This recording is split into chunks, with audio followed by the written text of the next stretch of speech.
In this episode, I am going to help you translate some body senses and body sensations into your prose. One of the biggest mistakes I see as a writing teacher, coach, and editor of science fiction and fantasy writers is that the human component is missing.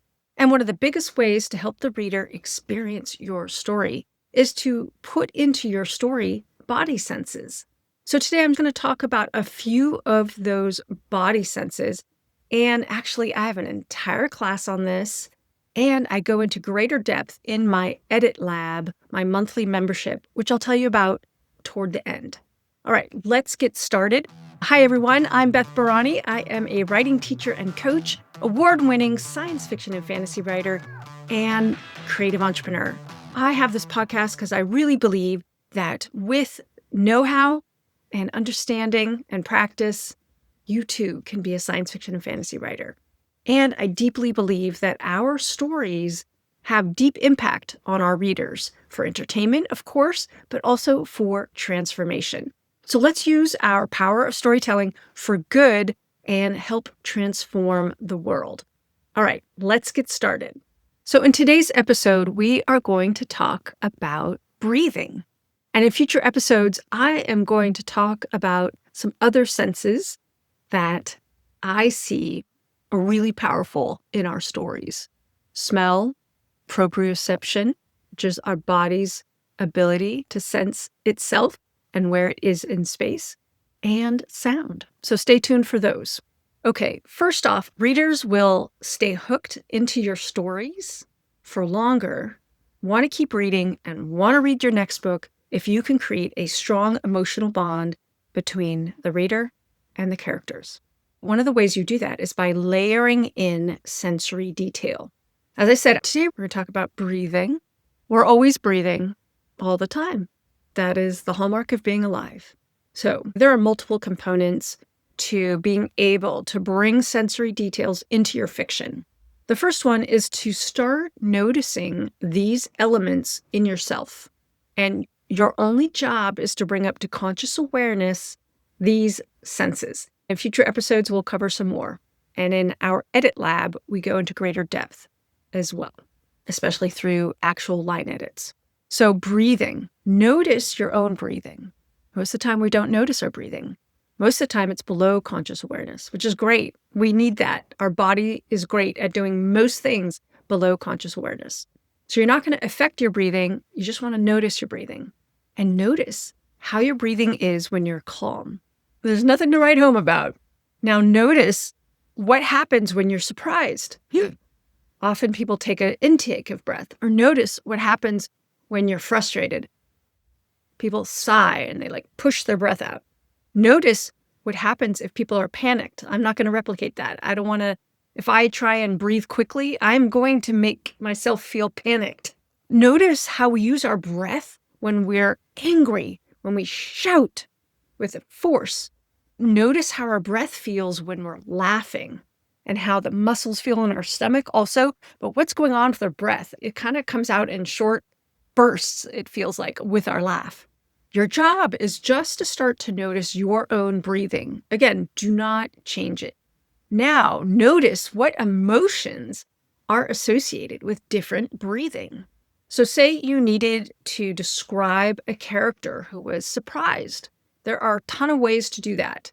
And lots of resources out there to help you describe this, like the emotion thesaurus, which is mentioned in the resource section, written by some authors who have a series of these. It's a great resource. But also, it's one thing to grab a phrase from a book. That's a great placeholder. But really, where the power of truth will come through is when you experience it yourself and you work at putting words to that. All right. So notice your own breathing. Notice the emotions associated with it. And I wanted to give you an example. So you could say, Janet was surprised. That's kind of boring, though. And it doesn't help us feel what she feels. What is she feeling? You could say something like, Janet sucked in a breath with surprise. Or Janet sucked in a breath. She had no idea he was coming to the party. So now what did I do? I gave you a physical reaction and I gave an inner thought, interiority, which is great for fiction. Now, say you wanted to express frustration. You could say, Janet was frustrated. Again, boring. Or you could say, Janet puffed out of breath. When will this stupid line move? Again, I'm using body language and interiority. There are other things you can do, but that's what's coming to me right now. So play with that. Pay attention to your own breathing and what emotions you're associating with the different kinds of breathing you do. And then start noticing it in other people. And see if you can watch how their breathing changes with their emotional state, or what you interpret might be their emotional state. Next, observe breathing inside of stories that you're reading. How are other writers writing about this and using it? And do you like it? And start collecting phrases that you like. Also notice where they have a missed opportunity or where they use it in a clumsy way. So what do you notice? What do you notice with breathing and what it might mean for your character? Also, your main character, maybe they're really a calm person and they do not seem to vary their breathing. I wouldn't find that realistic. I would actually want your character to vary their breathing because we all do. So you want to use breathing in minimal places. You don't have to put it throughout your story everywhere, but it's great for shock, surprise, anger. Of course, there's laughter and even a meditative space. So I just want to let you know that this episode came out of a conversation with one of my writers, where the writer realized that her character needs to be more visual in terms of how they react physically, not just verbally, not just through dialogue, but physically through her body's awareness. So this writer realized that she wasn't really making it clear in her prose what was going on when her character was breathing heavily or hyperventilating. How do you differentiate between that in your writing? And how do you make it relevant and powerful for the reader? So, as I shared in examples of today's episode, it all starts with awareness of yourself and noticing how you're feeling at different moments and how you're breathing and your emotional state, how we tie them together in our own awareness. All right, let me know if you have any questions about how to write the body senses into your fiction. I have lots of material on this that I can share with you. I am going to go forward with a few topics that I mentioned, but I have a lot more to cover. Oh, yes. I want to let you know about my Edit Lab. This is a monthly membership that you can join where you can come to monthly calls and get live edits at 200 words at a time. And you can ask questions directly to me live. And you can also have an opportunity to interact with other science fiction and fantasy writers. Who is this group great for?